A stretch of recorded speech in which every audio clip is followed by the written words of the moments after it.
आलं, लसूण, आल्या लसणाची आता पेस्ट बनवून घेऊया. असं टेचलं का म्हणजे सोपं पडतं वाटायला. तर वाटी ते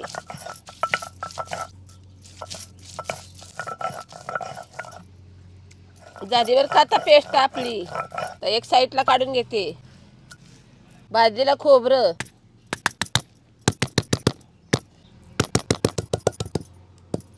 तर वाटून घेते.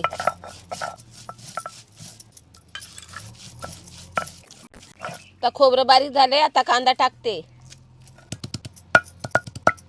टेचल्यावर सोपं पडतं वाटाया.